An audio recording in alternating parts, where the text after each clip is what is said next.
ಕಡಿಮೆ ದುಡ್ಡಿನಾಗ ಬದುಕಬಹುದು, ದುಡ್ಡಿಲ್ಲ ಅಂದ್ರೂ ಹೆಂಗೋ ಇರ್ಬೋದು. ಇದೆಲ್ಲ ಕಾಲ್ಪನಿಕ ವಿಚಾರಗಳು. ಒಂದು ಲೆವೆಲ್ದಾಗ ಬಟ್ಟಿಗೆ, ಚಪ್ಪಲಿಗೆ, ಊಟಕ್ಕೆ, ಮನಿ ಕಟ್ಕೊಳಕ ದುಡ್ಡು ಬೇಕೇ ಬೇಕಲ್ಲ. ಬಟ್ ಅದು ಶೋಕಿ ಆಗಿಬಿಟ್ರೆ ಮತ್ತೆ ಎಷ್ಟು ದುಡ್ಡು ಆದ್ರೂ ಸಾಕಾಗಂಗಿಲ್ಲ.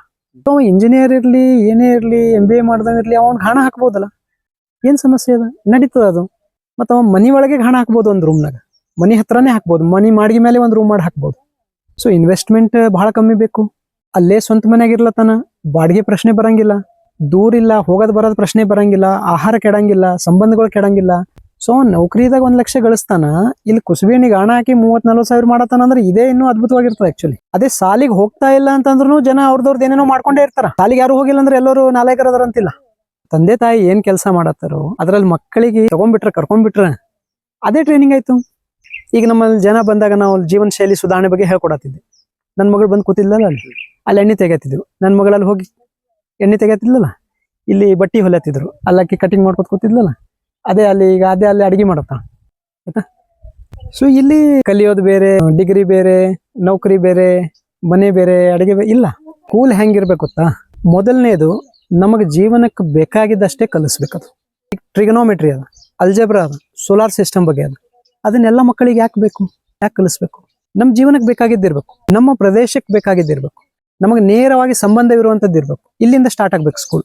ಈ ಉದಾಹರಣೆಗೆ ಜಪಾನಲ್ಲಿ ಕಸ ಗೂಡ್ಸೋದು ಕಲಿಯೋದು ಕಂಪಲ್ಸರಿ ಇದೆ, ಅಡಿಗೆ ಮಾಡೋದು ಕಲಿಯೋದು ಕಂಪಲ್ಸರಿ ಇದೆ. ಮಕ್ಕಳು ಶಾಲೆಗೆ ಹೋಗ್ತಾ ಇದ್ದಾರೆ ಅಂತ ಹೇಳಿ ಮನ್ಯಾಗ ಅಡಿಗೆ ಮಾಡೋದು ಕಲಿಸ್ತಾ ಇಲ್ಲ.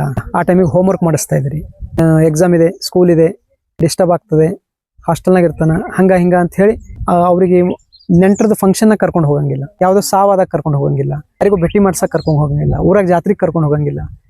ಸೊ ಡಿಸ್ಕನೆಕ್ಟ್ ಆಗ್ತಾ ಇದ್ದಾನೆ ಊರಾಗಿಂದ. ಡಿಗ್ರಿ ಆಗೋ ತನಕ ಮುಗ್ದೈತು, ನೀವು ಊರಾಗ ಏನೂ ಅಷ್ಟು ಇಷ್ಟನೇ ಆಗಂಗಿಲ್ಲ, ಮೆಂಟಲಿ ಬೇರೆ ಕಡೆ ಹೋಗಕ್ಕೆ ರೆಡಿ ಆಗ್ಬಿಟ್ಟು. ಡಿಗ್ರಿ ಆದವ್ರು ಎಷ್ಟು ಜನ ಅದೇ ಊರಾಗಿರ್ತಾರೆ ಹೇಳ್ರಿ ನೋಡೋಣ, ಎಲ್ಲ ಬೇರೆ ಕಡೆ ಹೋಗ್ತಾ ಇದ್ರು. So anything you build it is going to be destroyed. But ಹಂಗಂದ್ರೆ ಏನು ಕಟ್ಟಿ ಇಲ್ಲ, ಹಂಗೆ ಹೇಳ್ತಾ ಇಲ್ಲ ನಾನು. ಅದು ಉಳಿಯಂಗಿಲ್ಲ ಅಂತ ತಿಳ್ಕೊಂಡೆ ಕಟ್ಟಬೇಕು. ಈಗ ನಾ ಏನಂತೀನಿ, ನಾವು ಬೀಜ ಹಾಕ್ತೀವಿ, ಸಸಿ ಹಾಕ್ತೀವಿ, ಬಟ್ ಅದಕ್ಕೆ ದಿನ ನೀರು ಕೊಡಬೇಕು, ಅದಕ್ಕೆ ಉಳಿಸ್ಬೇಕು, ಅದಕ್ಕೆ ಬೆಳೆಸ್ಬೇಕು, ಅದು ಹಣ್ಣು ಕಾಯಿ ಕೊಡಲೇಬೇಕು, ನೆರಳು ಕೊಡಲೇಬೇಕು ಅಂತ ಹೇಳಿ ನಾನು ಬಯಸಿದಾಗ ಅದು ನನಗೆ ಸ್ಟ್ರೆಸ್ ಆಗ್ತಾ ಹೋಯ್ತು. ಅದು ಹಂಗೆ ಆಗದೆ ಇರ್ಬೋದು, ಅದು ಬೆಳೆದೇ ಇರ್ಬೋದು, ಉಳಿದೇ ಇರ್ಬೋದು. ನನ್ನ ಕೈಯಾಗ ಏನಾದ ಬೀಜ ಹಾಕೋದು, ಸ್ವಲ್ಪ ನೀರು ಕೊಡೋದದ, ಅದು ಬೆಳೆಯೋಂಗಿರ್ಲಿಲ್ಲ ಅಂತ ತಿಕ್ಕೋರಿ ಆಯ್ತಾ. ಈ ವಾತಾವರಣದಾಗ ಬೆಳೆಯೋಂಗಿರ್ಲಿಲ್ಲ ಅಂತ ತಿಕ್ಕೋರಿ, ಆ್ಯಪಲ್ ಗಿಡ ತಂದು ಹಚ್ತೀನಿ ಅಂತ ತಿಕ್ಕೋರಿ, ಇಲ್ಲಿ ಬೆಳೆಯಂಗಿಲ್ಲ ಅಂತ ತಿಕ್ಕೋರಿ. ಅದು ಬರಲೇಬೇಕು ಅನ್ನೋದೇನು ಹಠ ಅದ, ನಾನು ಸ್ಟ್ರೆಸ್ ಮಾಡ್ಕೊತ ನಡೆದೆ. ಅದಕ್ಕೆ ಶೇಡ್ ನೆಟ್ ಮಾಡಬೇಕು, ಅದು ಗೊಬ್ಬರ ಹಾಕಬೇಕು, ಏನೇನೋ ಮಾಡ್ತಾ ಹೋಗ್ಬೇಕಾಗ್ತದೆ ಅದಕ್ಕೆ. ಈಗಿಲ್ಲ, 10 ವರ್ಷ ಆದ್ಮೇಲೂ ಅದು ಒಂದು ಸ್ವಲ್ಪ ಏನಾದ್ರೂ ಹೆಚ್ಚು ಕಮ್ಮಿ ಆಯ್ತಂದ್ರೆ ಸತ್ತೋಗ್ತದೆ. ಸೊ ಸಮ್ವೇರ್ ಇದು ಒಂದು ಲಿಮಿಟ್. ಬಟ್ ಒಂದು ಮಿನಿಮಮ್ ಆರೈಕೆ ಮಾಡಬೇಕು, ಖಂಡಿತ ಮಾಡಬೇಕು. ಅದೇ ಇನ್ಬಿಲ್ಟ್ ಇದೆ. ಮಿನಿಮಮ್ ಮಾಡ್ಬೇಕಾದ್ರೆ ನಮಗೆ ಸ್ಟ್ರೆಸ್, ಡಿಪ್ರೆಷನ್, ಕಷ್ಟ, ನೋವು ಅನ್ಸಂಗಿಲ್ಲ. ಅದಕ್ಕಿಂತ ಮ್ಯಾಲ ಹೋದ ಮೇಲೆ ನಮಗೆ ತ್ರಾಸ ಆಗ್ತಾ ಇರ್ತದೆ.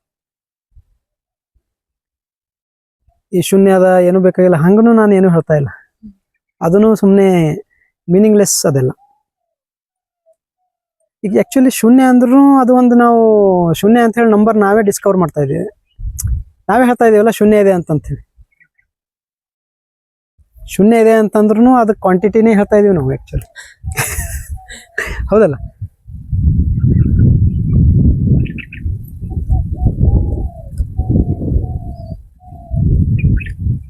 ಬಟ್ ಕೆಲಸ ಮಾಡೋದ್ರಾಗ ಸ್ಟ್ರೆಸ್ ಇಲ್ಲೇನೋ ಸರ್, ಅಂದ್ರೆ ಅದ್ರ ನಾಲಿರೋ ರಿಸಲ್ಟ್ ಎಕ್ಸ್ಪೆಕ್ಟೇಷನ್ ಒಳಗೆ ಸ್ಟ್ರೆಸ್ ಅದ ನೋಡ್ರಿ. ಕೆಲಸದಾಗ ಯಾವಾಗ ಸ್ಟ್ರೆಸ್ ಇದೆ ಅಂದ್ರ,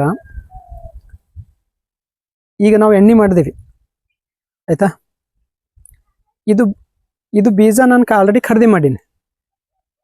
ಸೊ ಅದಕ್ಕೆ ಬೇಕಾಗಿರೋ ದುಡ್ಡು ಕೊಟ್ಟಿನಿ. ಸೊ ಅವನಿಗೆ ಈಗ ನಾನು ದುಡ್ಡು ಕೊಡೋ ಸ್ಟ್ರೆಸ್ ಇಲ್ಲ ನನಗೆ, ಯಾರ ಕಡೆ ಖರೀದಿ ಮಾಡೀನಿಲ್ಲ ಅವನಿಗೆ. ಎರಡನೇದು, ಇದು ಎಣ್ಣೆ ತೆಗಿಲತ್ತಿದ್ದೀವಿ, ಇವ್ರಿಗೆ ದುಡ್ಡು ಕೊಡತ್ತೀವಿ, ಈಗ ಕೊಟ್ಟೆ ಕಳಿಸ್ತೀವಿ, ದಿನ ಕೊಟ್ಟೆ ಕಳಿಸ್ತೀವಿ. ಸೊ ಅವ್ರಿಗೆ ಕೊಡೋ ಸ್ಟ್ರೆಸ್ ಇಲ್ಲ ನನಗೆ. ಸೊ ಫೈನಲ್ ಏನು ಪ್ರಾಡಕ್ಟ್ ಬಂತು ಅದು ಸ್ಟೋರ್ ಆಗ್ತದೆ. 3 ತಿಂಗಳದಾಗ 4 ತಿಂಗಳದಾಗ ಹಾಳಾಗ್ತದ ಅಂತಂದ್ರೆ ನನಗೇನಾಗ್ತದ, 3-4 ತಿಂಗಳದಾಗ ಅದನ್ನು ಮುಗಿಸ್ಬೇಕು, ಸೇಲ್ ಆಗ್ಬೇಕು ಅದಕ್ಕೆ. ಸೊ ಒಂದು ಅಡಿಷ್ನಲ್ ಸ್ಟ್ರೆಸ್ ಶುರು ಆಯ್ತು, ಇದು ಖಾಲಿ ಆಗಲೇಬೇಕು. ಸೊ ಅದು ಮಾರ್ಕೆಟಿಂಗ್ ಇರ್ಬೋದು, ನಾನು ಓಡಾಡೋದಿರ್ಬೋದು, ಎನಿಥಿಂಗ್. ನೋಡ್ರಿ ಸ್ಟ್ರೆಸ್ ಹೆಂಗೆ ಆ್ಯಡ್ ಆಗ್ತಾ ಹೋಗ್ತಾವೆ. ನೀವು ಹಾಲು ಆಕಳಿಟ್ಟು ಹಾಲು ಮಾರ್ಬೇಕಂದ್ರೆ ಸ್ಟ್ರೆಸ್ ಆಗ್ತದ. ಇವಾಗ ಮಧ್ಯಾಹ್ನ ತನಕ ಮಾರ್ಬಿಡ್ಬೇಕಲ್ಲ ಅದಕ್ಕೆ, ಒಂದ್ ದಿವ್ಸನೂ ಇಡ್ಲಾಕ್ ಬರಂಗಿಲ್ಲಲ್ಲ ಅದಕ್ಕೆ, ಆಯ್ತಾ. ಸೊ ನೀವು ಏನ್ ಈಗ ಅದು ಈಗ ಆಕಳ ಇಟ್ಟೆ ಹಾಲ್ ಮಾರೋತದ ಅಂದ್ರೆ ಅದೊಂದ್ ಕೆಲ್ಸ. ಈಗ ಹಾಲ್ ಅಕಸ್ಮಾತ್ ಹೋಗ್ಲಿಲ್ಲ ಅಂತ ಅಂದಾಗ ನಾ ಅದು ಇಲ್ಲಪ್ಪ ಹಾಳಾದ್ರ ಹಾಳಾಯ್ತು ಅಂತ ಹೇಳಿ ಅಕ್ಸೆಪ್ಟ್ ಮಾಡದಂದ್ರೆ ಅಲ್ಲಿ ಸ್ಟ್ರೆಸ್ ಇಂದ ಆಲ್ರೆಡಿ ಇನ್ವೆಸ್ಟ್ ಮಾಡಿರ್ತಿರಲ್ಲ. ಈಗ ಆಕಳಿಗೆ ಫೀಡ್, ಆಕಳಿಗೆ ಮೇಂಟೆನೆನ್ಸ್. ಈಗ ಇಲ್ಲಿ ನಾನು ಆಲ್ರೆಡಿ ಬೀಜ ಸಲುವಾಗಿ ರೊಕ್ಕ ಕೊಟ್ಟೀನಿ, ಇವ್ರು ತೆಗಿಬೇಕಾದ್ರೆ ಕೊಟ್ಟೀನಿ, ಆ ಬಾಟಲ್ ಪ್ಯಾಕಿಂಗ್ ಸಲಕ್ಕೆಲ್ಲ ಖರ್ಚು ಮಾಡಿವಿ. ಈಗ ಅದು ಸೇಲ್ ಆಗ್ಲೇ ಇಲ್ಲ ಅಂತಂದ್ರೆ ನನಗೆ ಡೆಫಿನೆಟ್ಲಿ ಬೇರೆ ಸಾಧನ ಏನದ ಈಗ, ಅದರಿಂದನೇ ಬರ್ಬೇಕು ಈಗ ನನಗೆ ದುಡ್ಡು. ಸೊ ಯಾರು ಆಕಳ ಇಟ್ಟಿರ್ತಾನ ಅವನಿಗೆ ಅದು ಸಾಧನ ಆಯ್ತದು, ಅದು ವರ್ಕ್ ಆಗ್ಲೇಬೇಕು. ಆಕಳ ಇಟ್ಟೋನಿಗೆ ಅಂತ ಹೇಳಕ್ ಆಗಲ್ರಿ, ಅಂದ್ರೆ ಅದು ವ್ಯಾಪಾರವಾಗಿ ಯಾರು ಮಾಡ್ಕೊಂಡ ಅವನಿಗೆ ಅಷ್ಟೇ. ಅಂದ್ರೆ ಈಗ ನಾ ಆಕಳ ಮನಿ ಸಲುವಾಗಿ ಇಟ್ಕೊಂಡಿನಿ ಅಂತಂದಾಗ ಆ ಸಮಸ್ಯೆ ಅಲ್ಲಿ ಇಲ್ಲ ಬರಂಗಿಲ್ಲ. ಅಲ್ಲಿ ನಾವ್ ಒಂದ್ 50 ಆಕಳ ಇಟ್ಟೆ, 50 ಎಮ್ಮಿ ಅಲ್ಲಿ ಡೆಫಿನೆಟ್ಲಿ ಇಟ್ಟೆ, ಮಾರಾಟಕ್ಕಾಗಿ ಅದು ಪ್ರೊಸೆಸ್ ಸ್ಟಾರ್ಟ್ ಆದಾಗ ಈಗ ಅಲ್ಲಿ ಹಾಲು ತೆಗೆಯೋದಕ್ಕಿಂತ ಮೊದಲು ನೀವು ಆಲ್ರೆಡಿ ಆಕಳ ಖರೀದಿ ಮಾಡಕ್ ದುಡ್ಡು ಹಾಕಿರಿ, ಅವ್ ಹುಲ್ ಕೊಡಕ್ ದುಡ್ಡು ಹಾಕಿರಿ, ಅವ್ ಕೊಟ್ಟಿಗೆ ದುಡ್ಡು ಹಾಕಿರಿ. ಸೊ ಅದು ಹಾಲು ಸೇಲ್ ಆಗ್ಲೇಬೇಕಲ್ಲಿ, ಕಂಡೀಷನ್ ಆಗ್ಬಿಡ್ತದ ಅದು, ಆಯ್ತಾ. ಸೊ ಕೆಲ್ಸನೂ ಒಂದು ಮಿನಿಮಮ್ ಲೆವೆಲ್ದಾಗ ಮಾಡ್ಲೇಬೇಕಾಗ್ತದ. ದುಡ್ಡು ಏನದ ಇದು ರಿಯಾಲಿಟಿ. ದುಡ್ಡು ಇಲ್ಲದೆ ಬದುಕ್ಬೋದು, ಕಡಿಮೆ ದುಡ್ಡಿನಾಗ ಬದುಕ್ಬೋದು, ದುಡ್ಡಿಲ್ಲ ಅಂದ್ರೂ ಹೆಂಗೋ ಇರ್ಬೋದು. ಇದೆಲ್ಲ ಕಾಲ್ಪನಿಕ ವಿಚಾರಗಳು. ಒಂದು ಲೆವೆಲ್ದಾಗ ಬಟ್ಟಿಗೆ, ಚಪ್ಪಲಿಗೆ, ಊಟಕ್ಕೆ, ಮನಿ ಕಟ್ಕೊಳಕ ದುಡ್ಡು ಬೇಕೇ ಬೇಕಲ್ಲ. ಬಟ್ ಅದು ಶೋಕಿ ಆಗಿಬಿಟ್ರೆ ಮತ್ತೆ ಎಷ್ಟು ದುಡ್ಡು ಆದ್ರೂ ಸಾಕಾಗಂಗಿಲ್ಲ. ನನ್ನ ಹತ್ರ ಎಷ್ಟು ದುಡ್ಡು ಅದಾವ, ಅದ್ರೊಳಗೆ ನಾನು ಎಷ್ಟು ಕಟ್ಬೋದು, ಈ ಮುಂದೆ ಎಷ್ಟು ದುಡ್ಡು ಬರ್ತಾವ, ಅದ್ರೊಳಗೆ ಎಷ್ಟು ಮೇಂಟೈನ್ ಮಾಡ್ಬೋದು, ಈ ಮಟ್ಟಕ್ಕೆ ಇಟ್ಕೊಂಡ್ರೆ ಪ್ರಾಬ್ಲಮ್ ಇಲ್ಲ. ನಾವು ಮೊದಲನೇ ತಲೆಯಾಗಿ ಹಾಕೊಂಡೆ ಅಂತಿಕೋರಿ, ಅಂಥದೇ ಮನಿ ಕಟ್ಟಬೇಕು, ಇಂಥದೇ ಗಾಡಿ ತಗೋಬೇಕು. ಸೊ ನಾನೇ ಪ್ರಾಬ್ಲಮ್ ಮಾಡ್ಕೊಳತ್ತೆ. ಕೆಲಸ ಮಾಡ್ಲೇಬೇಕಾಗ್ತದೆ. 0 ಇಂದ ಕೆಲಸ ಶುರು ಮಾಡಿದಾಗ, ಈಗ ಉದಾಹರಣೆಗೆ ನಾನು ಬಹಳ ಜನರಿಗೆ ಹೇಳ್ತಾ ಇರ್ತೀನಿ, ಕುಸ್ಬಿ ಎಣ್ಣಿದ ಗಾಣ ಇನ್ನೂ ಆದ್ರೂ ಈಗ ಯಾದಗಿರಿದವ್ರು ಬಂದಾಗ ಹೇಳ್ತಾ ಇರ್ತಾರೆ, ನಮ್ಮ ಕಡೆ ಕುಸ್ಬಿ ಎಣ್ಣೆ ಗಾಣ ಭಾಳ ಕಮ್ಮಿ ಅವ್ರಿ, ಯಾದಗಿರಿದಾಗ ಒಂದೇ ಅದಾರಿ ಅಂತ ಹೇಳ್ತಾ ಇರ್ತಾರೆ. ಸೊ ಇಂಜಿನಿಯರ್ ಇರ್ಲಿ, ಏನೇ ಇರ್ಲಿ, MBA ಮಾಡ್ದವ್ ಇರ್ಲಿ, ಅವನ್ ಗಾಣ ಹಾಕ್ಬೋದಲ್ಲ, ಏನ್ ಸಮಸ್ಯೆ ಅದ, ನಡೀತದ ಅದು. ಮತ್ತ ಅವ ಮನಿ ಒಳಗೆ ಗಾಣ ಹಾಕ್ಬೋದು, ಒಂದು ರೂಮ್ನಾಗ, ಮನಿ ಹತ್ರನೇ ಹಾಕ್ಬೋದು, ಮನಿ ಮಾಡಿಗೆ ಮೇಲೆ ಒಂದು ರೂಮ್ ಮಾಡಿ ಹಾಕ್ಬೋದು. ಸೊ ಇನ್ವೆಸ್ಟ್ಮೆಂಟ್ ಬಹಳ ಕಮ್ಮಿ ಬೇಕು. ಅಲ್ಲೇ ಸ್ವಂತ ಮನ್ಯಾಗ ಇರ್ಲತ್ತಾನ, ಬಾಡಿಗೆ ಪ್ರಶ್ನೆ ಬರಂಗಿಲ್ಲ, ದೂರ ಇಲ್ಲ, ಹೋಗೋದು ಬರೋದು ಪ್ರಶ್ನೆ ಬರಂಗಿಲ್ಲ, ಆಹಾರ ಕೆಡಂಗಿಲ್ಲ, ಸಂಬಂಧಗಳು ಕೆಡಂಗಿಲ್ಲ. ಸೊ ನೌಕರಿದಾಗ 1 ಲಕ್ಷ ಗಳಿಸ್ತಾನ, ಇಲ್ಲಿ ಕುಸುಬಿ ಎಣ್ಣಿಗೆ ಹಣ ಹಾಕಿ 30-40 ಸಾವಿರ ಮಾಡತಾನ ಅಂದ್ರೆ ಇದೇ ಇನ್ನೂ ಅದ್ಭುತವಾಗಿರ್ತದೆ ಆಕ್ಚುಲಿ. ಅದಂತೂ ಸತ್ಯ ಅದ. ಬಟ್ ಇಲ್ಲಿ ಅಗೇನ್ ಈಗ ನಾವೆಲ್ಲ ಇಷ್ಟು ವರ್ಷ ಕಲ್ತು ಮಾಡಿ ನೌಕರಿನೇ ಅಂತ ಹೇಳಿ ಮಾನಸಿಕತೆ ರೆಡಿ ಆಗಿದ್ದ, ಅಲ್ಲಿ ಮೇನ್ ಅದು ತಪ್ಪದು. ಆಕ್ಚುಲಿ ನೌಕರಿ ಅಂತ ಹೇಳಿ ಅವ್ರು ಸುಮ್ಮನೆ ಹೇಳ್ಯಾರಷ್ಟೇ. ನೋಡ್ರಿ, ಸಾಲಿಯವ್ರು ಏನ್ ಹೇಳ್ತಾರ, ನಿಮ್ ಮಗುಗ ಶಾಣೆ ಮಾಡ್ತೇವ ಅಂತ ಹೇಳ್ತಾರ. ಹೆಂಗ ತೋರಿಸ್ಕೊಡ್ತೀರಿ ಶಾಣೆ ಆಗೋದು ಅಂತಂದ್ರೆ, ಎಕ್ಸಾಮ್ ಪಾಸ್ ಆಗ್ತಾನವ ಅಂತ ಹೇಳ್ತಾರ, ಸರ್ಟಿಫಿಕೇಟ್ ಕೊಡ್ತೇವೆ ಅಂತ ಹೇಳ್ತಾರ. ಆಯ್ತಪ್ಪ, ನಾವು ಸಾಲಿಗೆ ಕಳಿಸ್ತೇವೆ ಮಕ್ಕಳಿಗೆ ಅಂತ ಎಲ್ಲರೂ ಹೇಳತ್ತಾರ ಜನ. ಬಟ್ ಎಲ್ಲರೂ ಪಾಸ್ ಆಗತ್ತಾರೇನು? ಎಲ್ಲರೂ 10th ಕ್ಲಾಸ್ ಪಾಸ್ ಆಗತ್ತಾರೇನು? ಬಹಳ ಜನ ಅರ್ಧಕ್ಕೆ ಬಿಟ್ಟು ಕೊಡತ್ತಾರಲ್ಲ. ಸೊ ಅವ್ರಿಗೆ ಸುಮ್ಮನೆ ಸಾಲಿಯವ್ರು ಮೋಸ ಮಾಡ್ದಂಗೆ ಆಯ್ತಲ್ಲ, ಸುಳ್ಳು ಹೇಳ್ದಂಗೆ ಆಯ್ತಲ್ಲ. ಅದೇ ಸಾಲಿಗೆ ಹೋಗ್ತಾ ಇಲ್ಲ ಅಂತಂದ್ರೂ ಜನ ಅವ್ರದವ್ರದ್ದು ಏನೇನೋ ಮಾಡ್ಕೊಂಡೇ ಇರ್ತಾರ. ಸಾಲಿಗೆ ಯಾರು ಹೋಗಿಲ್ಲ ಅಂದ್ರೆ ಎಲ್ಲರೂ ನಾಲಾಯಕರದಾರ ಅಂತಿಲ್ಲ, ಹೌದೇನಿಲ್ಲ? ಸೊ ತಾನಾಗೆ ಯಾರು ಕಲಿತಾರ ಅವ್ರಿಗೆ ಸಾಲಿ ಏನ್ ಹೇಳತ್ತದ, ನಾವು ಕಲ್ಸಿದೇವೆ ಇವ್ರಿಗಂತ ಅವ್ರು ಅದನ್ನ ಅದ್ರದ್ದು ಕ್ರೆಡಿಟ್ ಅವ್ರು ತಗೊಳತ್ತಾರ ಅಷ್ಟೇ. ಬಟ್ ಇಲ್ಲ ಅಗೇನ್ ಒಂದೇನೋ ಒಂದು ಮಗುವಿನೊಳಗ ಬೈ ಬರ್ತ್ ಇದ್ದಂತ, ಅಥವಾ ಅದು ಅಂತಾನೆ ಹೊರಗೆ ಬರ್ತಿದ್ದಂತ ಕ್ರಿಯೇಟಿವಿಟಿ ಊಟ ಸ್ಕೂಲಿಗೆ ಹೋಗಿ ಅದು ಸಪ್ರೆಸ್, ಸ್ಕೂಲಿಗೆ ಹೋದ್ರೆ ಬರ್ಲಕ್ ಚಾನ್ಸೇ ಇಲ್ಲ ಅದು. ಯಾಕಂದ್ರೆ ಸ್ಕೂಲ್ ಒಳಗ ಕ್ರಿಯೇಟಿವಿಟಿಗೆ ಚಾನ್ಸೇ ಇಲ್ಲಲ್ಲ. ಸ್ಕೂಲ್ ಒಳಗೆ ಹೆಂಗದ, ಟೀಚರ್ ಹೇಳಿದ್ದನ್ನ ನೀನ್ ಕೇಳ್ಬೇಕು. ನಿನ್ನ ಕ್ರಿಯೇಟಿವಿಟಿ ಅಂದ್ರೆ ಏನು, ನೀನ್ ಹೇಳಿದ್ದನ್ನ ಆಗ್ಬೇಕು. ಏನೋ ಒಂದು ಕಲೆ ಇದೆ ನಿನ್ನ ಹತ್ರ ಅಂದ್ರೆ ನೀನ್ ಅದ್ರ ಮೇಲೆ ಟೈಮ್ ಕೊಡ್ಬೇಕು, ಅದನ್ನ ಮಾಡ್ತಾ ಹೋಗ್ಬೇಕು. ಬಟ್ ಇಲ್ಲೇನಿದೆ, ಅದ್ರ ವಿರುದ್ಧ ಇದೆ. ನಿಂದು ಮಾಡಬಾರ್ದು, ಇಲ್ಲಿ ಟೀಚರ್ ಹೇಳಿದ್ದನ್ನೇ ಮಾಡ್ಬೇಕು. ನಿಮ್ಮ ಕ್ರಿಯೇಟಿವಿಟಿ ಹೊರಗೆ ಬರ್ಬೇಕಂದ್ರ ನಿರಂತರ ನೀವು ಅದ್ರ ಮೇಲೆ ಕೆಲಸ ಮಾಡ್ಬೇಕಾಗ್ತದೆ. ಈಗ ಸಚಿನ್ ತೆಂಡೂಲ್ಕರ್ ಅದನ್ನ, ಅವ್ ದಿನ ಹೋಗಿ ಬರೀ ಬ್ಯಾಟ್ ಹಿಡ್ಕೊಂಡು ಕ್ರಿಕೆಟ್ ಆಡ್ಕೊಂಡು ನಿಂತು ಬಿಡ್ತಿದ್ದಾವ. ಸೈಂಟಿಫಿಕ್ ಥಿಯರಿ ಇದೆ ಒಂದು, 10,000 ತಾಸು ಒಂದು ಯಾವುದಾದ್ರೂ ಕಲೆಗೆ ನಾವು ಕೊಟ್ಟೇವೆ ಅಂದ್ರೆ ವರ್ಲ್ಡ್ ಕ್ಲಾಸ್ ಆಗಿಬಿಡ್ತದೆ ಅದು ಅಂತ. ನಾವು ಯಾವುದೇ ಇರಲಿ, ಯಾರೇ ಇರಲಿ. ಮಾಲ್ಕೊಮ್ ಗ್ಲಾಡ್ವೆಲ್ ಅಂತ ಅದಾರ ಒಬ್ಬರು, ಅವ್ರದ್ದು ಪುಸ್ತಕಗಳು ಭಾರಿ ಇಂಥವೆಲ್ಲ ಟಾಪಿಕ್ ಮೇಲೆ ಅದ. 10,000 ತಾಸು ಕೊಟ್ರೆ ಸಾಕು, ನಾವು ಅದು ವರ್ಲ್ಡ್ ಕ್ಲಾಸ್ ಆಗ್ಬಿಡ್ತೀವಿ ಅಂತ. ಸಚಿನ್ ಆದ, ಅವ್ 17 ಇಯರ್ಸ್ನಾಗಿದ್ದಾಗ 16 ಇಯರ್ಸ್ನಾಗಿದ್ದಾಗ ಇಂಟರ್ನ್ಯಾಷನಲ್ ಕ್ರಿಕೆಟ್ನ ಬಂದಲ್ಲ. ಶಾಲೆ ಒಳಗ 30 ವರ್ಷ ಆದ್ಮೇಲೆ 10,000 ತಾಸು ಯಾಕ 40,000 ತಾಸು ಕೊಟ್ರು ಅಲ್ಲಿ ಡೆವಲಪ್ಮೆಂಟ್ ಆಗ್ತಾ ಇಲ್ಲ. ಯಾಕಂದ್ರೆ ಬ್ರೋಕನ್ ಇದೆ ಅದು. ಈಗ 1 ತಾಸು ಮ್ಯಾಥ್ಸೇ ಮಾಡ್ಬೇಕು, ನೆಕ್ಸ್ಟ್ 1 ತಾಸು ಹಿಸ್ಟ್ರಿ ಓದ್ಬೇಕು, ನೆಕ್ಸ್ಟ್ 1 ತಾಸು ಮ್ಯೂಸಿಕ್ ಓದ್ಬೇಕು, ಇಂಗ್ಲಿಷ್ ಓದ್ಬೇಕು. ಅದು ಲಿಂಕ್ ಆಗ್ಲೇ ಇಲ್ಲ, ಅದು ಬ್ರೇಕ್ ಆಗ್ತಾ ಹೋಯ್ತು. ಯಾಕೆ ಇಷ್ಟು ವ್ಯವಸ್ಥೆ, ಇಷ್ಟು ಸ್ಕೂಲ್ ಈಗ ಎಲ್ಲ ವ್ಯವಸ್ಥೆ ಕೆಟ್ಟದಂತಂದ್ರ ಈಗ ಸ್ಕೂಲ್ಗಳು ಅಥವಾ ಇವೆಲ್ಲ ಒಂದು ಹೊಸ ಮಾಡೆಲ್ ತಗೋಬೇಕಂತಂದ್ರೆ ಯಾವ ತರ ನೋಡಿ, ಮೊದಲನೇದು ಸ್ಕೂಲ್ ಬೇಕೇ ಆಗಿಲ್ಲ. ಮಕ್ಕಳು ತಂದೆ ತಾಯಿ ಜವಾಬ್ದಾರಿ ಆಗಿರ್ಬೇಕಷ್ಟೇ.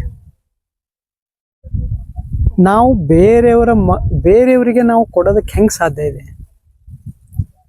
ನಾವು ನಿಮಗೆ ಶಿಕ್ಷಣ ಕೊಡ್ತೀವಿ ಅಂತ ಹೇಳಿ ಶಿಕ್ಷಣ ವ್ಯವಸ್ಥೆ, ಗೌರ್ಮೆಂಟ್ನವರು, ಸ್ಕೂಲ್ನವರು, ಬಿಸ್ನೆಸ್ ಮಾಡೋರು ಒಂದು ಪ್ರಾಮಿಸ್ ಮಾಡ್ತಾ ಇದ್ದಾರೆ ಮತ್ತು ಅದನ್ನ ಒಂದು ಬಿಸ್ನೆಸ್ ಕನ್ವರ್ಟ್ ಮಾಡಿದ್ದಾರೆ. ಬಿಸ್ನೆಸ್ನವರು ಬಿಸ್ನೆಸ್, ಗೌರ್ಮೆಂಟ್ನವರು ಒಂದು ಪಾಲಿಸಿ, ವೋಟ್ ಬ್ಯಾಂಕ್ ಸಲುವಾಗಿ ಜಾಬ್ ಕೊಡತ್ತಾರೆ. ಗೌರ್ಮೆಂಟ್ನವರು ಎಷ್ಟು ಹೆಚ್ಚು ಒಂದು 4% ಜನರಿಗೆ ಜಾಬ್ ಕೊಡತ್ತಾರೆ. ಉಳಿದವರಿಗೆ 96% ಜನರಿಗೆ ಅವ್ರ ಮಾತು ಕೇಳಿ 20 ವರ್ಷ 25 ವರ್ಷ ಸ್ಕೂಲ್ನಾಗ ಹೋಯ್ತಲ್ಲ ಇವ್ರದ್ದು. ಸೊ ಇದು ತಂದೆ ತಾಯಿ ಅರ್ಥ ಮಾಡ್ಕೊಂಬಿಡು. ಗ್ಯಾಂಬ್ಲಿಂಗ್ ಆದಂಗೆ ಆಯ್ತು ಇದು. ಟ್ರಯಲ್ ಆ್ಯಂಡ್ ಎರರ್ ಆಯ್ತು. ಹಿಟ್ ಆರ್ ಮಿಸ್ ಆಯ್ತು ಇದು. ಬಟ್ ಎಲ್ಲಾ ತಂದೆ ತಾಯಿ ಅವ್ರ ಮಕ್ಕಳನ್ನ ಅವ್ರೇ ಇಟ್ಕೊಂಡು ಕಲ್ಸೋದು ಅವ್ರದ್ದು ಎಕನಾಮಿಕಲ್ ಪರಿಸ್ಥಿತಿ ಒಳಗೆ ಕಷ್ಟ ಇಲ್ಲ. ಸಾಲಿ ಕಳ್ಸ್ಲಕ್ ದುಡ್ಡು ಬೇಕು, ಕಲಿಸ್ಲಕ್ ದುಡ್ಡು ಬೇಕಾಗಿಲ್ಲ. ಕಲ್ಸೋದೇನೈತಿ, ಮಗು ತಾನಾಗೆ ಕಲಿತೈತಿ. ಈಗ ನೀವು ಕನ್ನಡ ಮಾತಾಡ್ತೀರಿ, ಮನ್ಯಾಗ ಕನ್ನಡ ಮಾತಾಡ್ತೀರಿ, ನಿಮಗೆ ಎಲ್ಲಿ ಯಾರು ಕಲ್ಸ್ಯಾರ ಹೇಳ್ರಿ ಕನ್ನಡ ಮಾತಾಡೋದು? ತಾನಾಗೆ ಕಲ್ತೀರಿ. ಹಂಗೆ ಅವ್ರು ಏನೇನು ಕೆಲಸ ಮಾಡತ್ತಾರ, ನೌಕರಿ ಮಾಡೋರಿಗೆ ಒಬ್ಬರಿಗೆ ಆಗಂಗಿಲ್ಲ ಇದು. ಅದಕ್ಕೆ ಒಬ್ಬರು ನೌಕರಿ ಬಿಡ್ಬೇಕಾಗ್ತದೆ, ಮನ್ಯಾಗ ಇಬ್ರು ನೌಕರಿ ಮಾಡತ್ತಾರ. ಸೊ ತಂದೆ ತಾಯಿ ಏನು ಕೆಲಸ ಮಾಡತ್ತಾರೋ ಅದ್ರಲ್ಲಿ ಮಕ್ಕಳಿಗೆ ಕರ್ಕೊಂಡ್ಬಿಟ್ರೆ ಅದೇ ಟ್ರೈನಿಂಗ್ ಆಯ್ತು. ಈಗ ನಮ್ಮಲ್ಲಿ ಜನ ಬಂದಾಗ ನಾವು ಜೀವನ ಶೈಲಿ ಸುಧಾರಣೆ ಬಗ್ಗೆ ಹೇಳ್ಕೊಡತ್ತಿದ್ದೆ. ನನ್ನ ಮಗಳು ಬಂದು ಕೂತಿದ್ಲಲ್ಲ, ಅಲ್ಲಿ ಎಣ್ಣೆ ತೆಗೆತಿದ್ವು. ನನ್ನ ಮಗಳಲ್ಲಿ ಹೋಗಿ ಎಣ್ಣೆ ತೆಗೆತಿದ್ಲಲ್ಲ, ಇಲ್ಲಿ ಬಟ್ಟೆ ಹೊಲತ್ತಿದ್ರು, ಅಲ್ಲಕ್ಕಿ ಕಟಿಂಗ್ ಮಾಡ್ಕೊತ ಕೂತಿದ್ಲಲ್ಲ, ಅದೇ ಅಲ್ಲಿ ಅಡಿಗೆ ಮಾಡತ್ತ ಆಯ್ತಾ. ಸೊ ಇಲ್ಲಿ ಕಲಿಯೋದು ಬೇರೆ, ಡಿಗ್ರಿ ಬೇರೆ, ನೌಕರಿ ಬೇರೆ, ಮನೆ ಬೇರೆ, ಅಡಿಗೆ ಇಲ್ಲ. ಅಂಥದ್ದೇನು ಅವಶ್ಯಕತೆನೇ ಇಲ್ಲ. ಎಲ್ಲ ಜೊತೆಗೆ ಒಂದೇ ಸರಿ. ಅಲ್ಲ, ಈಗ ನಿಮಗೇನದ ಆ ಒಂದು ಕಾನ್ಫಿಡೆನ್ಸ್ ಪ್ಲಸ್ ತಿಳುವಳಿಕೆ ಎರಡು ಅದ. ಈಗ ನಿಮ್ಮ ಮಕ್ಕಳು ನೀವು ಆ ಇದ್ರೊಳಗ ಬೆಳೆಸಕ್ ಸಾಧ್ಯ ಆಗ್ಯಾದ. ಬಟ್ ಎಲ್ಲಾ ಪೇರೆಂಟ್ಸಿಗೂ ಆ ಒಂದು ಇಲ್ಲ, ಎಲ್ಲರ ಬಗ್ಗೆ ಅದು ನಾನ್ ತಲೆ ಕೆಡಿಸ್ಕೊಳಂಗೆ. ನೋಡಿ, ಒಂದ್ ಮಾತಿದೆ ಅಲ್ಲ, ಈ ಎಲ್ಲಾರ ಬಗ್ಗೆ ಬಂದಿದ್ ಪ್ರಶ್ನೆ ಯಾಕಂದ್ರೆ ಈಗ ಒಂದು ಸ್ಕೂಲು ಅಂತಂದ್ರೆ ಅದ್ರದ್ದು ಹೆಂಗಿರ್ಬೇಕು ಅಂತಂದಾಗ ನೀವು ಅವ್ರ ತಂದೆ ತಾಯಿ ನೋಡಿ, ಸ್ಕೂಲ್ ಹೆಂಗಿರ್ಬೇಕು ಗೊತ್ತಾ? ಮೊದಲನೇದು ನಮಗ್ ಜೀವನಕ್ಕೆ ಬೇಕಾಗಿದ್ದಷ್ಟೇ ಕಲಿಸ್ಬೇಕದು. ಈಗ ಟ್ರಿಗನೋಮೆಟ್ರಿ ಅದ, ಅಲ್ಜೆಬ್ರಾ ಅದ, ಸೋಲಾರ್ ಸಿಸ್ಟಮ್ ಬಗ್ಗೆ ಅದ. ಅದನ್ನೆಲ್ಲ ಮಕ್ಕಳಿಗೆ ಯಾಕೆ ಬೇಕು, ಯಾಕೆ ಕಲಿಸ್ಬೇಕು? ನಮ್ಮ ಜೀವನಕ್ಕೆ ಬೇಕಾಗಿದ್ದಿರ್ಬೇಕು, ನಮ್ಮ ಪ್ರದೇಶಕ್ಕೆ ಬೇಕಾಗಿದ್ದಿರ್ಬೇಕು, ನಮಗೆ ನೇರವಾಗಿ ಸಂಬಂಧವಿರುವಂಥದ್ದು ಇರ್ಬೇಕು. ಇಲ್ಲಿಂದ ಸ್ಟಾರ್ಟ್ ಆಗ್ಬೇಕು ಸ್ಕೂಲ್. ಈ ಉದಾಹರಣೆಗೆ ಜಪಾನಲ್ಲಿ ಕಸ ಗೂಡ್ಸೋದು ಕಲಿಯೋದು ಕಂಪಲ್ಸರಿ ಇದೆ, ಅಡುಗೆ ಮಾಡೋದು ಕಲಿಯೋದು ಕಂಪಲ್ಸರಿ ಇದೆ ಆಯ್ತಾ. ಸೊ ಏನಿಲ್ಲ ಅಂದ್ರೆ ನಾವು ತಂದು ಅಡುಗೆ ಮಾಡ್ಕೊಂಡ್ರೆ ತಿಂತಾನೆ, ಹೋಟೆಲ್ದಾಗ್ರೆ ತಿನ್ನಂಗಿಲ್ಲಲ್ಲ, ಜಂಕ್ ಫುಡ್ರ ತಿನ್ನಂಗಿಲ್ಲಲ್ಲ. ಸೊ ಈ ರೀತಿ ಸ್ಕೂಲ್ ಹೋಗಿ ಹೋಗಿ ಹೋಗಿ ಮುಂದೆ 10 ವರ್ಷ ಆಯ್ತು ಅಂತಿಕೋರಿ, ಸರಿ, ಮುಂದೆ ಈಗ ಸೋಲಾರ್ ಸಿಸ್ಟಮ್ ಬಗ್ಗೆ, ಮುಂದೆ ಈಗ ಮೆಡಿಸಿನ್ ಬಗ್ಗೆ, ಮುಂದೆ ಈಗ ಯಾವುದೋ ವಿಜ್ಞಾನ, ಇಂಜಿನಿಯರಿಂಗ್, IT ಬಗ್ಗೆ ನೀನು ಬೇಕಾದ್ರೆ ಮುಂದೆ ಹೋಗು, ಯಾವುದಕ್ಕಿನ್ನ ಹೋಗು. ಅಲ್ಲಿ ಹೋಗ್ತಾ ಹೋಗ್ತಾ ಚಾಯ್ಸ್ ಆಗಿಬಿಡ್ಬೇಕದು.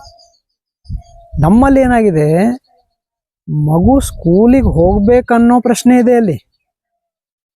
ತಂದೆ ತಾಯಿ ನನ್ನ ಮಗು ಸ್ಕೂಲಿಗೆ ಹೋಗ್ಬೇಕು, ಅವ್ರದ್ದು ರಿಕ್ವೈರ್ಮೆಂಟ್ ಇದೆ, ಅವ್ರದ್ದು ಅವಶ್ಯಕತೆ ಆಗಿಬಿಟ್ಟಿದೆ. ಅದು ಮಗು ಸ್ಕೂಲಿಗೆ ಹೋಗ್ಬೇಕು, ಪಾಸ್ ಆಗಬೇಕು, ಫಸ್ಟ್ ರ್ಯಾಂಕ್ ಬರಬೇಕು, ಇದೇ ಸ್ಕೂಲಿಗೆ ಹೋಗ್ಬೇಕು, ಆಮೇಲೆ ಇದೇ ಡಿಗ್ರಿ ಮಾಡಬೇಕು, ಅದನ್ನೇ ಹಿಡ್ಕೊಂಡು ನಾವು ಅವನಿಗೆ ಇದೇ ಡಿಗ್ರಿ ಮಾಡಿದವ್ರ ಜೊತೆ ಮದುವೆ ಮಾಡಬೇಕು, ಅವನಿಗೆ ಇದೇ ಜಾಬ್ ಸಿಗಬೇಕು. ಸೊ ಇದರಲ್ಲಿ ಮಗು ಕಲಿಬೇಕನ್ನೋದು ಎಲ್ಲಿ ಬಂತು? ನಾವು ಎಲ್ಲೂ ಅದು ಮಾಡ್ತಾನೆ ಇಲ್ಲ ಆಯ್ತಾ. ವ್ಯವಸ್ಥೆ ಮನೆಯಲ್ಲಿ ನಾವು ವ್ಯವಸ್ಥೆ ಮಾಡೋದಕ್ಕೆ ಸಾಧ್ಯ ಇದೆ. ಈಗ ನಮ್ಮ ಮನ್ಯಾಗ ನಾವು ಮಾಡ್ಕೊಂಡಿದ್ದೀವಿ, ಈಗ ನಮ್ದೇನು ಎಣ್ಣೆ ಹೋಗ್ತಾ ನೋಡ್ರಿ, ಅದು ಎಣ್ಣೆ ಮಾಡೋದ್ರಾಗ ಅವ್ರನ್ನೂ ಇನ್ವಾಲ್ವ್ ಅದ್ರ. ಅದೇನ್ ಜನ ಖರೀದಿ ಮಾಡ್ತಾರ ನೋಡ್ರಿ, 4 ಜನ ಅದಿ ನಮ್ಮ ಮನೆಗೆ, ನನಗೆ 30%, ನನ್ನ ಹೆಂಡತಿಗೆ 30%, ಮಕ್ಕಳಿಗೆ ಒಬ್ಬೊಬ್ಬರಿಗೆ 20% ಹೋಗ್ತವ್ರು. ಅವ್ರದ್ದು ಇಬ್ಬರದ್ದು ಅಕೌಂಟ್ ಅದಾವ, ಅವ್ರದ್ದು ದುಡ್ಡು ಅದಾವ, ಊರಾಗ ಪೋಸ್ಟ್ ಆಫೀಸ್ನಾಗ ಅಕೌಂಟ್ ಅದಾವ, ಅವ್ರು ಲಕ್ಷಗಟ್ಟಲೆ ಅವ್ರದವ್ರ ದುಡ್ಡು ಅದಾವ ಆಲ್ರೆಡಿ. ಇಲ್ಲ ನಾವು ಮನ್ಯಾಗೇನು ಅವ ದೊಡ್ಡವಿದಾವ ಎಲ್ಲ ಇದು ಎಲ್ಲ ನಂದೇ ಅಂತ ಹೇಳಿ ಅವ್ನು ಸಾಯ ತನಕ ಬಿಡಂಗಿಲ್ಲ, ಅವ ಇದಕ್ಕೆ ಹಿಡ್ಕೊಂಡು ಕೂತಿರ್ತಾನೆ. ಸೊ ಅಲ್ಲಿ ದುಡ್ಡಿನ ಬಗ್ಗೆ ಕಲಿಯೋದೇ ಆಗಲ್ಲ ಅವನಿಗೆ. ನಾವು ಅಲೋ ಮಾಡ್ತೀವಿ ಇವ್ರಿಗೆ ಹ್ಯಾಂಡಲ್ ಮಾಡಕ್ಕಲ್ಲ, ಅವ್ರದವ್ರ ದುಡ್ಡು ಇಟ್ಕೊಳಕ್ಕ, ಖರ್ಚು ಮಾಡಕ್ಕ, ಮಾರ್ಕೆಟ್ಗೆ ಹೋಗ್ಬೇಕಾದ್ರೆ ಅವ್ರದವ್ರದ್ದು ಏನಿರ್ತದ ಅವ್ರು ಇಟ್ಕೊಂಡಿರ್ತಾರೆ ದುಡ್ಡು. ಪರವಾಗಿಲ್ಲ, ಕಳ್ತನ ಆಗಲಿ, ಕಳ್ಕೊಳ್ಳಿ, ಒಂದೆರಡು ಸರಿ ಹಾಳಾಗ್ಲಿ, ಬಟ್ ಕಲಿಕೆ ಆಗ್ತದಲ್ಲ. ಇದು ಯಾರೋ ಥಿಯರಟಿಕಲಿ ಹೇಳಕ್ಕಾಗ, ದುಡ್ಡಿಂದ ಜ್ಞಾನ ಯಾರಿಗಿದೆ ಹೇಳ್ರಿ ನೋಡೋಣ. ಎಷ್ಟೇ ಡಿಗ್ರಿ ಮಾಡಿದ್ರು ಸಾಲ ಮಾಡ್ತಾ ಇದಾರೆ ಎಲ್ಲರು. ಸಾಲ ಮಾಡೋದು ದುಡ್ಡಿನ ಜ್ಞಾನ ಆಗ್ಲಿಲ್ಲ, ಬ್ಯಾಂಕ್ನವರು ಇವ್ರಿಗೆ ಬಕ್ರ ಮಾಡಿದ್ರು ಅಂದಂಗಾಯ್ತು. ₹1 ತಗೊಂಡು ₹2 ಕಟ್ಟಕ್ಕೆ ರೆಡಿ ಇದಾರೆ, ಎಲ್ಲಿ ದುಡ್ಡಿನ ಜ್ಞಾನ ಆಯ್ತದ? ಹೌದಲ್ಲ? ಸೊ ಬೇಕಾಗಿದ್ದು ಶಾಲೆಯವ್ರು ಕಲಿಸ್ತಾ ಇಲ್ಲ. ಈ ತರ ನಾವು ಗೌರ್ಮೆಂಟ್ದವರು ಪಾಲಿಸಿ ಮಾಡೋ ತನಕ ನನ್ನ ಮಗು ಮುದುಕಾಗಿರ್ತದೆ. ಈಗ ನಮ್ಮ ಸ್ಕೂಲ್ ಹೆಂಗಿರ್ಬೇಕು ಅನ್ನೋದು ಯಾರು ನಿರ್ಧಾರ ಮಾಡ್ತಾರೆ? ಗೌರ್ಮೆಂಟ್ನವ್ರು ನಿರ್ಧಾರ ಮಾಡ್ತಾರೆ. ನಾನೊಂದು ಬೇರೆ ಪದ್ಧತಿಯಲ್ಲಿ ಸ್ಕೂಲ್ ಮಾಡಿದ್ರೆ ಗೌರ್ಮೆಂಟ್ನವ್ರು ಅದಕ್ಕೆ ಪರ್ಮಿಷನ್ ಕೊಡಲ್ಲ. ಸೊ ಅವ್ರು ಪರ್ಮಿಷನ್ ಕೊಡೋದಿಲ್ಲ, ಅವರು ಚೇಂಜ್ ಆಗೋದಿಲ್ಲ. ಸೊ ನನ್ನ ಹತ್ರ ಏನು ಆಪ್ಷನ್ ಉಳಿತು? ನಾವೇ ಅದನ್ನ ಜವಾಬ್ದಾರಿ ತಗೋಬೇಕು. ಈಗ ಶಾಲೆ ಕಳಿಸ್ತಾರೆ ನೋಡ್ರಿ, ಮಕ್ಕಳಿಗೆ ಕಳಿಸ್ರಿ, ತೊಂದರೆ ಇಲ್ಲ, ಅದನ್ನು ಕಲೀಲಿ. ಲಿಟ್ರಸಿ, ಅಕ್ಷರ ಜ್ಞಾನ, ಬರೆಯೋದು, ಓದೋದು, ಡಿಗ್ರಿ, ಸರ್ಟಿಫಿಕೇಟ್ ಎಷ್ಟು ಅವ್ರಿಗೆ ಇಷ್ಟ ಇದೆ ಕಲೀಲಿ. ಬಟ್ ಇದು ಹೊರಗಿನ ಜಗತ್ತಿನ ಬಗ್ಗೆ ನೀವು ಕಲಿಸ್ಕೊಡ್ಲೇಬೇಕು. ಮಕ್ಕಳು ಶಾಲೆಗೆ ಹೋಗ್ತಾ ಇದ್ದಾರೆ ಅಂತ ಹೇಳಿ ಮನ್ಯಾಗ ಅಡುಗೆ ಮಾಡೋದು ಕಲಿಸ್ತಾ ಇಲ್ಲ, ಆಯ್ತಾ? ಆ ಟೈಮಿಗೆ ಹೋಮ್ವರ್ಕ್ ಮಾಡಿಸ್ತಾ ಇದ್ದೀರಿ, ಎಕ್ಸಾಮ್ ಇದೆ, ಸ್ಕೂಲ್ ಇದೆ, ಡಿಸ್ಟರ್ಬ್ ಆಗ್ತದೆ, ಹಾಸ್ಟೆಲ್ನಾಗ ಇರ್ತಾನ, ಹಿಂಗ ಅಂತ ಹೇಳಿ ಅವರಿಗೆ ನೆಂಟ್ರದ್ದು ಫಂಕ್ಷನ್ನ ಕರ್ಕೊಂಡು ಹೋಗಂಗಿಲ್ಲ, ಯಾವುದೋ ಸಾವಾದಾಗ ಕರ್ಕೊಂಡು ಹೋಗಂಗಿಲ್ಲ, ಯಾರಿಗೂ ಭೇಟಿ ಮಾಡ್ಸಕ್ಕೆ ಕರ್ಕೊಂಡು ಹೋಗಂಗಿಲ್ಲ, ಊರಾಗ ಜಾತ್ರೆಗೆ ಕರ್ಕೊಂಡು ಹೋಗಂಗಿಲ್ಲ. ಸೊ ಡಿಸ್ಕನೆಕ್ಟ್ ಆಗ್ತಾ ಇದ್ದಾನೆ ಊರಾಗಿಂದ. ಡಿಗ್ರಿ ಆಗೋ ತನಕ ಮುಗ್ದೈತು, ನೀವು ಊರಾಗ ಏನೂ ಅಷ್ಟು ಇಷ್ಟನೇ ಆಗಂಗಿಲ್ಲ, ಮೆಂಟಲಿ ಬೇರೆ ಕಡೆ ಹೋಗಕ್ಕೆ ರೆಡಿ ಆಗ್ಬಿಟ್ಟು. ಡಿಗ್ರಿ ಆದವ್ರು ಎಷ್ಟು ಜನ ಅದೇ ಊರಾಗಿರ್ತಾರೆ ಹೇಳ್ರಿ ನೋಡೋಣ? ಎಲ್ಲ ಬೇರೆ ಕಡೆ ಹೋಗ್ತಾ ಇದ್ರು. ಸೊ ಇದು ಪೇರೆಂಟ್ಸ್ ಬೇಜವಾಬ್ದಾರಿ ಆಯ್ತು.